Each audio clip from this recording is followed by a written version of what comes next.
Il est encore tout chaud. Tôt ce matin, les agriculteurs ont déversé des tonnes de fumier et de la laine de mouton devant le centre administratif des Alpes-Maritimes. Ils veulent montrer leur ras-le-bol sur des revendications qui n'aboutissent pas et dénoncer l'accord de libre-échange sur le Mercosur.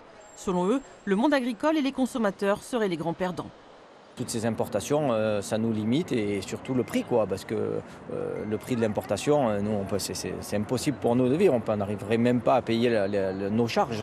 Anaïs est fière d'être éleveuse, elle s'est installée récemment.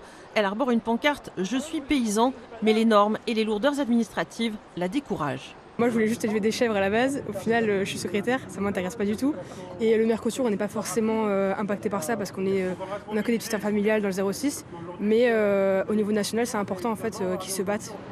Alors que le département des Alpes-Maritimes n'a qu'une demi-journée d'autonomie alimentaire, les maraîchers aussi sont excédés et se posent des questions sur leur avenir. Il y a tout qui augmente, ça fait en 3 ans on n'a pas augmenté nos prix de vente de rien du tout. Et il y a tout qui a augmenté, donc maintenant moi je commence à me poser des questions sur les marges qu'on se fait. Et ce qu'on demande, c'est pourtant très simple, c'est qu'on nous laisse travailler dans de bonnes conditions. Le président de la FDSEA interpelle les politiques sur la situation alors que le département a perdu 360 agriculteurs en 6 ans. Les décisions, c'est les maires et les présidents de collectivités. On en revient, l'eau, tarification agricole unique, 10 ans après, on ne l'a toujours pas. Puis l'année dernière, il n'y a rien qu'à bouger. Le foncier, pérenniser le foncier dans les vallées, il ne reste plus que 2 plaines d'alluvions, plaine de la Siagne, plaine du Var. C'est pas fait.